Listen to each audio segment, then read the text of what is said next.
getting things set up on the truck today. Like I said, I've got my springs, got my shackles, I got some temporary bolts just for mock-up. Finally drug the rock salt axle out of the box. Got my perches there and there. There is no weight on these springs whatsoever, still sitting on the jack stands back here.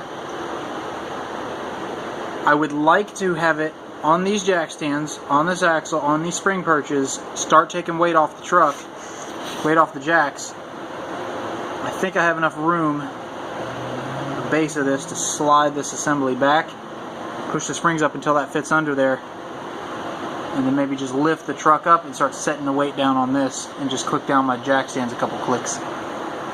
We'll see. I'll get it arranged, it doesn't matter. I'll get it arranged. I want to get the weight of the truck on these springs. I've got this thing thoroughly clamped in place, so I'm hoping it doesn't, upon weight, I'm hoping that this bracket doesn't slide forward and slide out. If it does, I'll still have the jack stands in front of it. Can always put them back in the same position, so not a big deal. I'm going to try to see if I can get this under here. The truck is now sitting entirely on springs, on top of perches, on top of the axle, on top of the stand.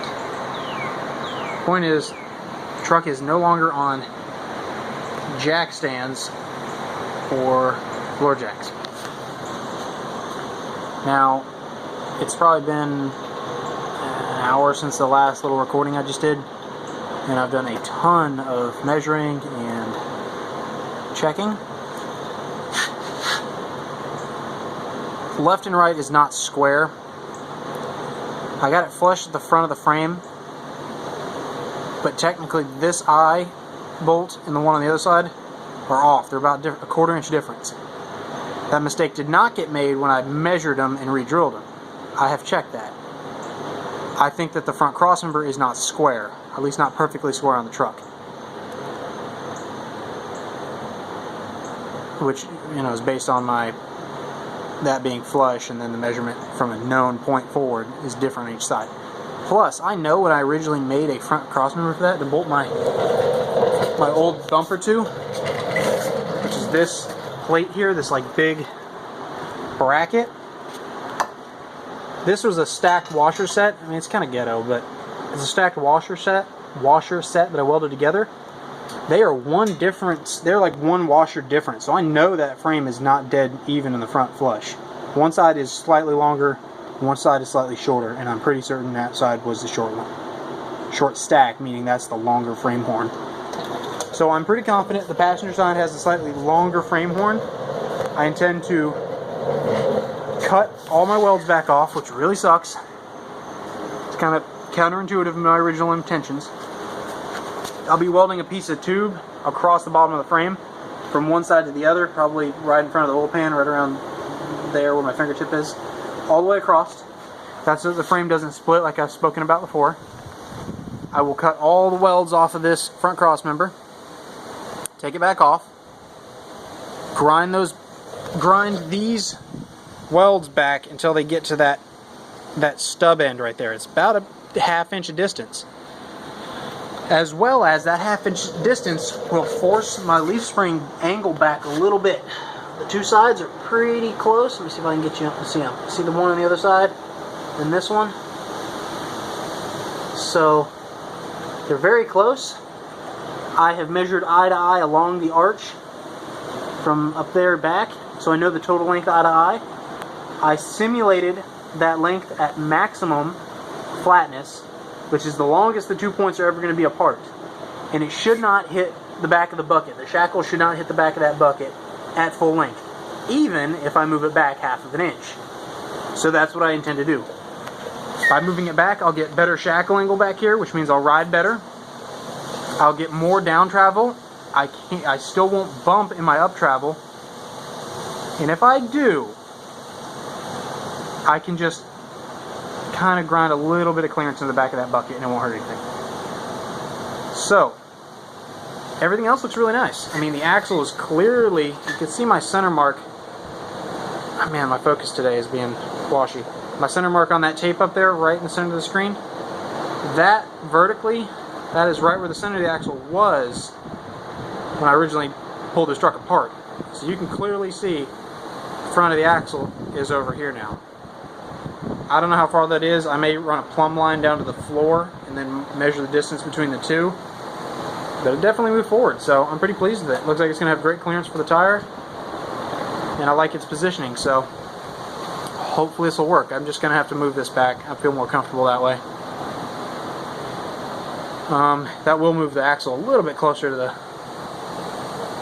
offset point, like the wheelbase distance a little bit narrower, but that's fine. It'll give me better shackle angle, better ride quality. And I think I'll fix my square issue in the front. At least that's what my intention is going to be to do. Alright, got the old cross, I shouldn't even call it old cross member. I got the cross member off, got the new one on there. I've got it as close to level and square and equal on both sides as I could. Turns out the front of the frame on the passenger side was indeed longer. Ground it back 1/16 to an 1/8, cleaned it all up. They're both back about a 1/2 inch, so now I'm not dealing with that like step out that I was originally. So I've got a much better weld all the way around. I've got it square, I've got it level. Compared this level to the floor as close as I could, to the back cross member under the trans. Triple checked everything I can, so I think this cross member is going to be as good as it's going to get. I'm going to go ahead and tack it in. Then I'm going to start checking the measurements on my eyelets and squareness at the front. So can't do anything until this cross member's in, so we're just going to tack this in and then move to this. Another update before we tack this in. We've checked side to side, and this eyelet to that eyelet is off by like 1/16 to an 1/8 from the passenger side. But if we check every spot we pull from on this to frame markings, like holes punched in it, cab mounts, things like that, we are off by like a 1/16, and in some places not off at all. So I'm confident enough that this front cross member is in place as good as it's going to get. We've got it flush across the front. You can probably see that. Looks really nice. It's as close as it's going to get. I don't think I can measure it anymore and make any more improvements than at this moment. So we're going to go ahead and tack it in place and probably just start doing some full welds on the sides. Because that's it. That's where it's going to live. There's no more adjustments on that.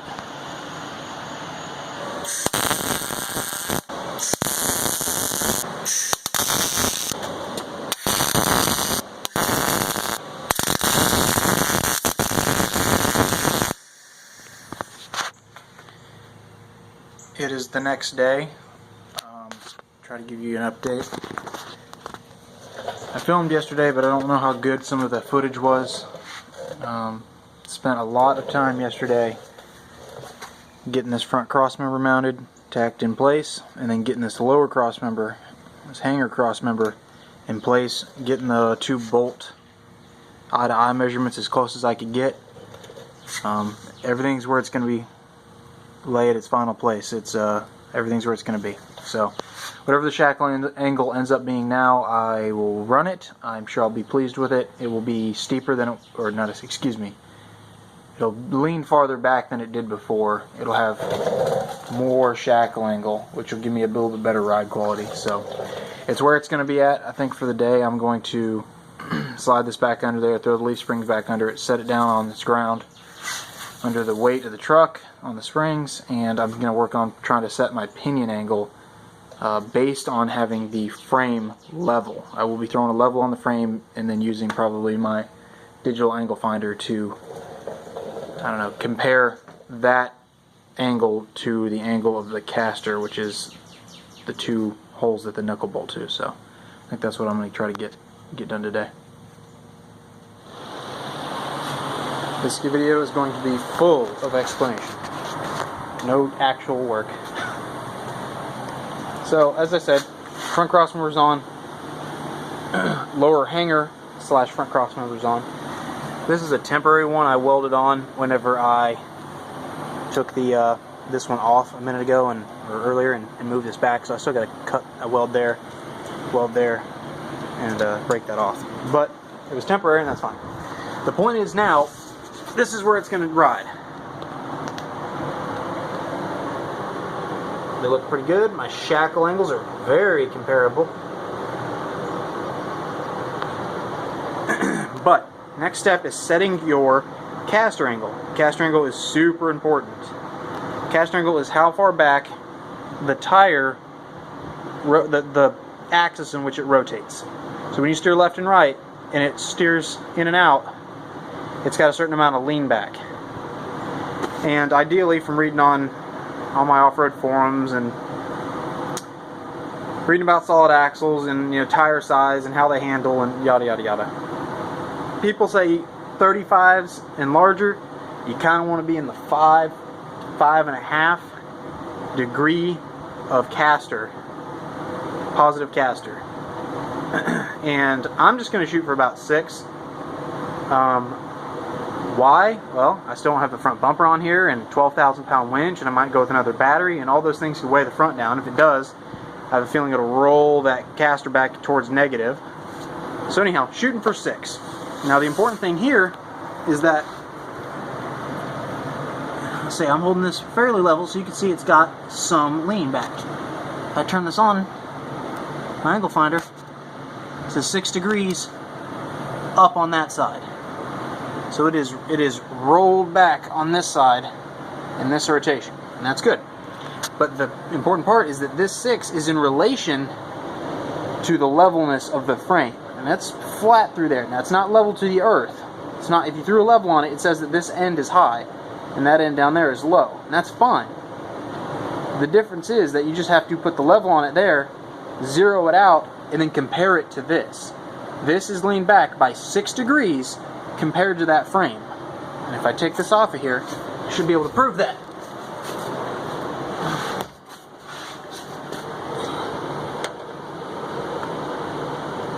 Pretty dang close. So you find one of these spots that doesn't have a burr or a factory indentation in it. You're kind of looking to get away from all those things.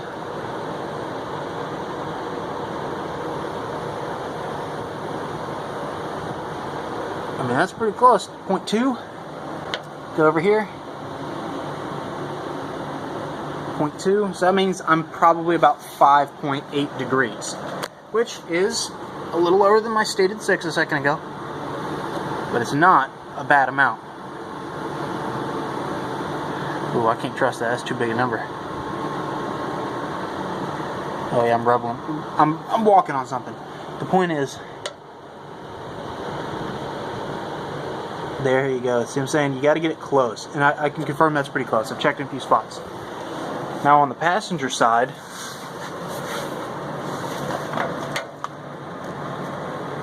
put it on there. So that proves that the passenger side and the driver's side are at slightly different angles. The frame are currently sitting on it at where it is on the floor at ride height. Zero it out here.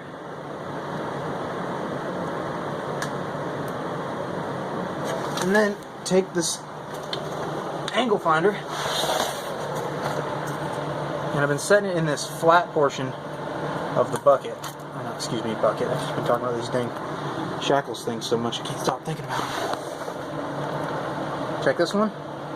5.9. So according to this is rolled back 5.9 degrees in relation to the angle the frame is at. Beautiful. That's what I want. So next thing I think I'll take a look at. This is where it's going to go. That's the angle I'm going to run with.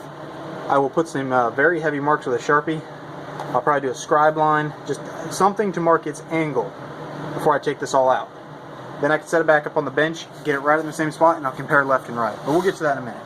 The next thing I want to compare, just for comparison, is if I double check the frame. We'll zero it out one more time, but 0.2 is pretty close. I want to know how far back these shackles are linked. And if I push it forward, this might be hard to see. If I push it forward, there's a bit of a wave in it. Like, see, it kind of opens a gap up. There's a bit of a wave in these two bends in this shackle, just from how the manufacturing is. So I'll barely set this up on there and hold it.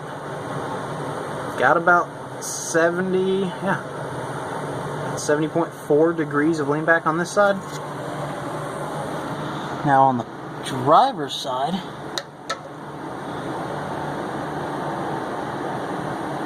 Zero out to the frame.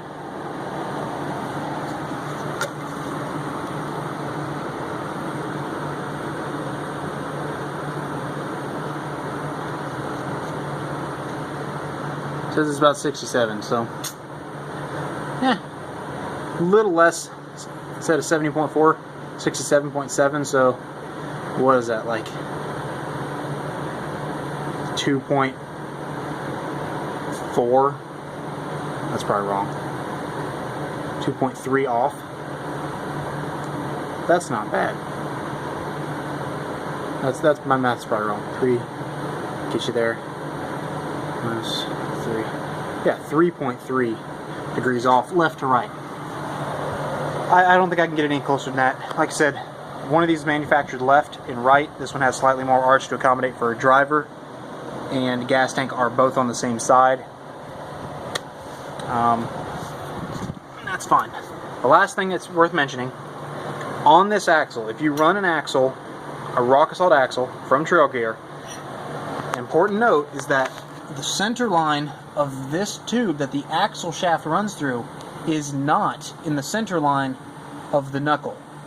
The axle shaft is running internally on the lower portion of this tube. That being said, you cannot cut this seam and rotate the angle of this, the caster angle, in relation to the pinion angle. Pinion angle is the angle in which, you know, the drive shaft, front drive shaft, is going to connect to a flange somewhere back there. When you rotate that pinion up and down, it's changing in that orientation. And that's your pinion angle. I cannot change the relation between the knuckle and the pinion. This is more crucial to me. This controls steering, controls how much your tires lean over left and right as you steer, controls how well they return to center when you're going down the road, their stability. Caster is so much more important than pinion. Pinion is either you need to be inverse, you know, equal but opposite, where your transmission and your pinion have to be at the same parallel. Regardless if they're high or low from one another, as long as they're parallel, you're fine. Alternatively, if you point the pinion straight at the drive shaft input, I guess you could call it transfer case output. If you point this pinion directly at the center of the transfer case output, you can use a double cardan joint, which Toyota is pretty popular for using. I've had a Land Cruiser and older Toyota pickup, they all use them. And if you look at the stock drive shaft on an 03 double cab, that's called a double cardan joint. If you use a drive shaft that has that on the transfer case end, you're supposed to point the pinion straight towards it. On mine, it's probably off by like 2 or 3 degrees based on using one of those squares. It's close enough. I don't think I'm going to foresee any problems having drive shaft vibration issues.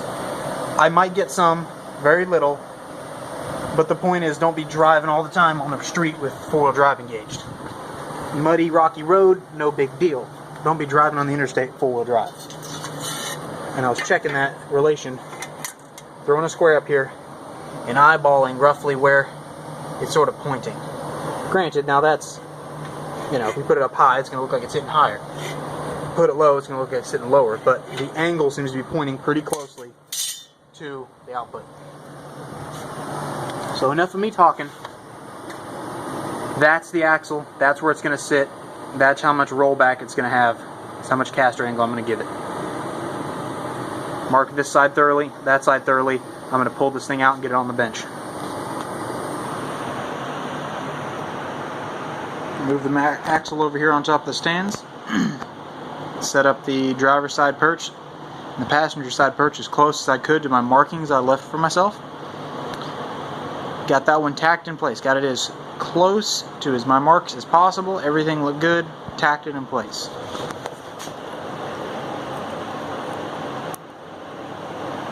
Axle tube zeroed out. This one's already tacked, but axle tube zeroed out.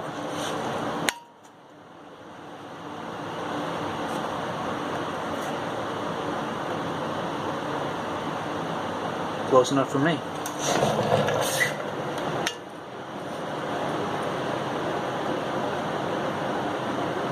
Close enough for me. Then, for the rotation, because you can see they are leaned back in comparison to everything else, put it here, zero out the gauge,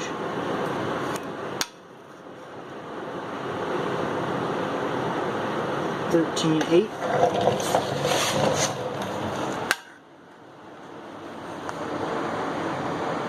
13.7, pretty close. I'm leaving zeroed out on this one.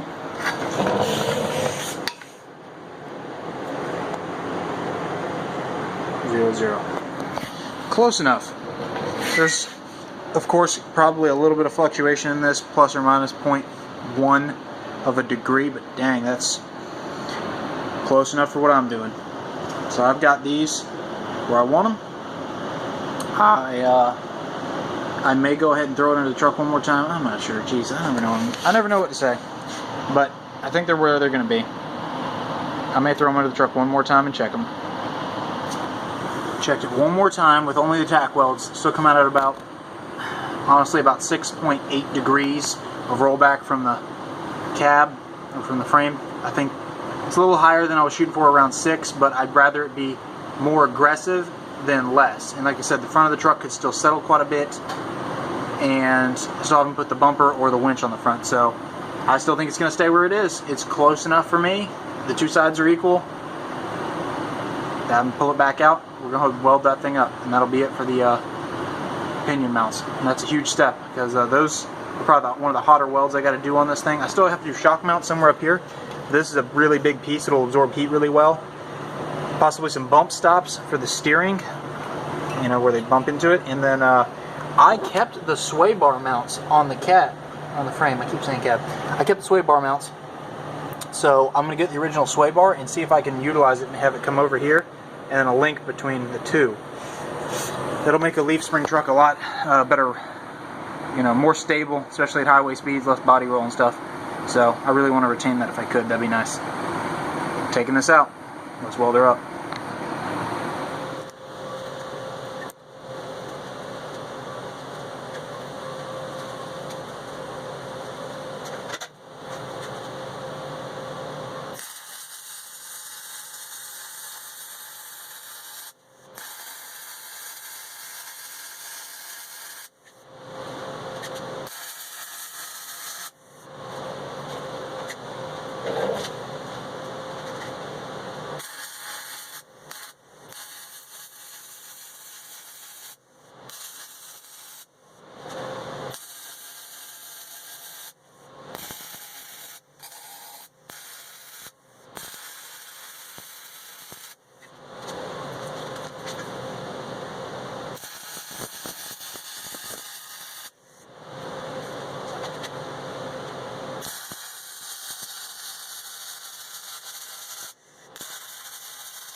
Alright, I got both of the spring perches welded onto the axle. Pinion angle looks okay. Caster angle is what I was shooting for. It's over 6. I think that's going to be okay. Truck should track pretty good. We'll see how it handles as far as steer in and out. I think the next thing I'm going to focus on is actually building the hubs and getting them on this axle. That was one of the hotter things I was worried about welding. I still have, as I said, some sway bar links, shock mounts, and possibly steering stops have to go on it still. But I do need to hurry up and get the actual hubs and what we're going to call them, trunnion bearings on it. That way I can get the wheels on it and get the steering on it. I mean, wheels aren't super important, but steering is. I got to make sure the steering shaft's going to clear over the leaf springs. I've already got the parts for that, and I've got a Toyota IFS steering box here. I might switch to using a FJ60 box just for the sake of FJ60 box swings forward while the IFS swings backwards. If I run into some steering shaft issues, I may switch with a different box. I've already got a lead on one. But for now, that's where I'm going to leave this. And next I'm going to try to work on the hubs. Try to get the hubs on there so I can go start working on steering. So, till next time.